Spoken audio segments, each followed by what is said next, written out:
Hello students. So welcome to the Pole Science of class 11 arts, and today we will start with the definition of the directive principles of state policy. Previously we read about points related to the directive principle of state policy, as we came to know about the article 36 to 51 consist of directive principle of state policy under part 4 of the Indian Constitution. Then we read about its history, that means from where the directive principle of state policy was actually included. Then lastly we read about all the sources of the Indian Constitution. Now today we will start from the definition part of the directive principle of state policy. So previously I had told you that these are the central, or these are certain guidelines of rules and regulations according to which a government rules the country, in simple words. So let us proceed then. The directive principles of state policy are guidelines to the central and state governments of India to be kept in mind while framing laws and policies. These provisions contained in Part 4 of the Constitution of India are not enforceable by any court, but the principles laid down therein are considered fundamental in the governance of the country, making it the duty of the state to apply these principles in making laws to establish a just society for the country, So the first sentence that is written is, the directive principles of state policy are guidelines to the central and state government. As I have told you earlier that these are certain rules and regulations. In other words, you can tell it as guidelines also, which is given by the Constitution of India to whom? To both the central and state governments. Why these guidelines are given? So that while the central government and both the state governments have the power to frame laws and policies for the development of society as well as the people. So while framing any laws and policies, they have to keep in mind about these guidelines that are there according to the directive principle of state policy. As I have told you earlier that the central government and state government cannot make laws or policies, or they cannot run the country according to their own wish. For this particular reason only the guidelines are there, and while framing the laws and policies by the central or by the state government, they have to keep in mind about these certain guidelines. Clear? These provisions contained in Part 4 of the Constitution of India are not enforceable by any court. So whatever the guidelines are there, these are enforceable. These are not enforceable by any court. They cannot be forced by any court regarding any changes. These are static. These are rigid, hard to change. But the principles laid down therein are considered fundamental in the governance of the country. But whatever the principles that are laid down according to the directive principles of state policy, these are considered what? These are considered fundamental in the governance of the country. That means whatever the guidelines are given under the directive principles of state policy, that is under Part 4 of Article 36 to 51, that is according to the Indian Constitution, these are static. This cannot be changed. This cannot be made foreseeable by any court also. So in simple words, the state government and the central government have to keep in mind these certain guidelines, the rules and regulations that are given by the Constitution of India while framing any laws and or while framing any policies, so that it should not hamper any citizens or their sentiments living in this country. Clear? After that, making it the duty of the state to apply these principles in making laws to establish a just society in the country. So whenever the state government or the central government will formulate laws, will formulate policies, or will implement these policies and laws, they will make sure that this should not hamper or this should not hurt the sentiments of the people living in the country, irrespective of their caste or religion. So if they keep in mind all these guidelines, this will create what? A just society. That means a society where there will be happiness all around, and all the people irrespective of the caste and religion can live happily in this country if they follow certain guidelines according to the directive principle of state policy. So as a whole, this is the definition of the directive principle of state policy. Clear? After that, moving on to its characteristics, the directive principle of state policies aim to create social and economic conditions under which the citizens can lead a good life.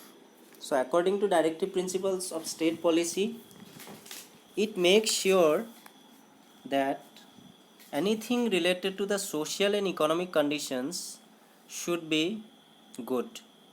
That means the citizens who are living in this country can lead a happy life related to the social and economic conditions. That means development of the society should also be there according to directive principle of state policy, and the economic conditions of every individual should also be better under that particular countries. The DPSP aims to provide that, to create, this is the first point, to create a social and economic conditions under which the citizens can lead a good life. After that,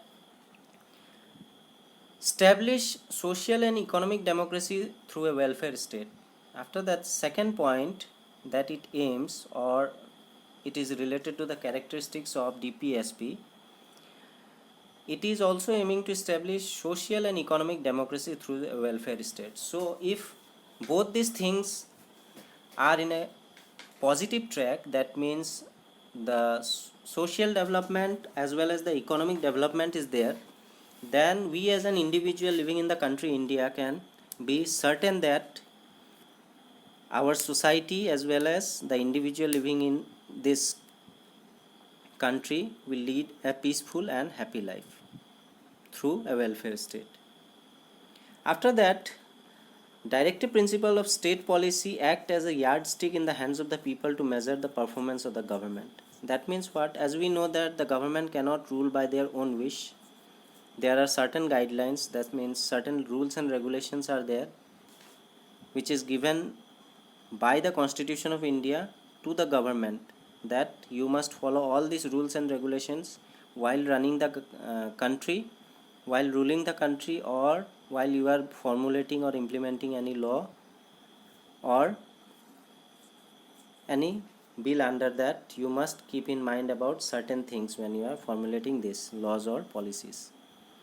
So it acts as what? It acts as a yardstick in the hands of the people to measure the performance of the government. So the government under this, if they follow or if they come under the scrutinization of the directive principle of state policy, it is sure that the government, while working for the welfare and development of the country and individuals, should be very transparent under that objective. This is the second characteristics. After that, the directive principles are non-justiciable rights of the people.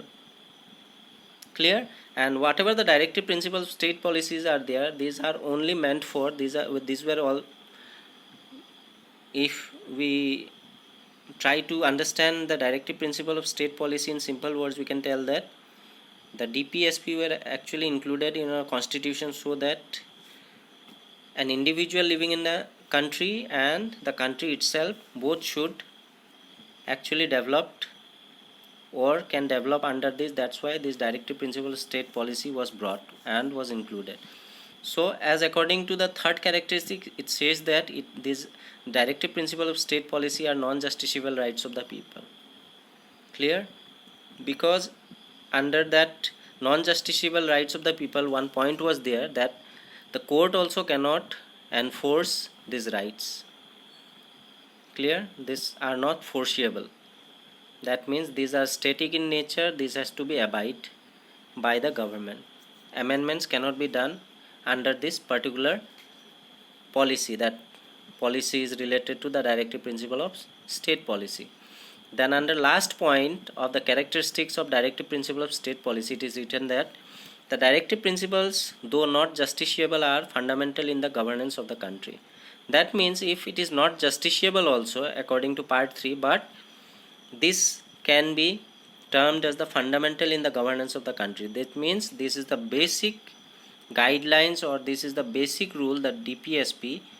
That means in simple words, if you try to understand about this fourth characteristics, we need to know that the directive principle of state policy are the fundamental guidelines that are being given to the government of India, or government which is currently in the power, so that they can follow this, and they should take the DPSP as the fundamental. This is the basic things that they must follow while governing the country.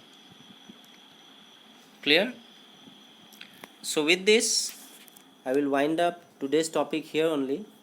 So in today's topic, we read about the definition, which included like certain guidelines were there, and why these guidelines are to be followed by the government, so that while they are framing or implementing laws and policies, they have to keep in mind about these certain guidelines, and according to this only they should frame laws and policies.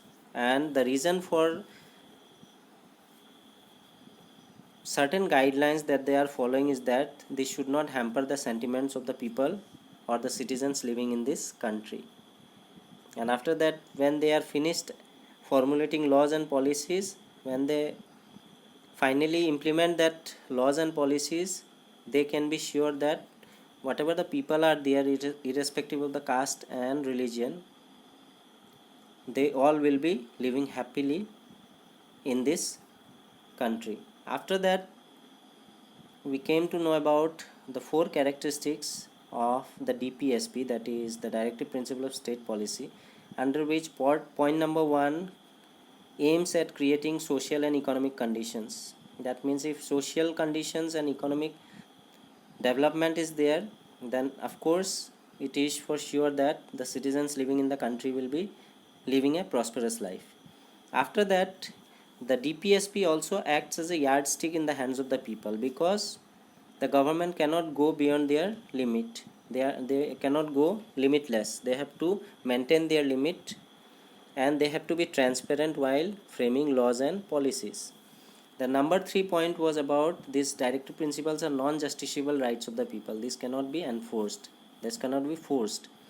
And related to number 4, it is written that though it is not justiciable, it cannot be forced or enforceable in nature, but these are the fundamental in the governance of the country. That means this is the fundamental, this is the basic guidelines, this is the basic thing through which the government will actually follow these fundamental things while governing or while involving in the governance of the country.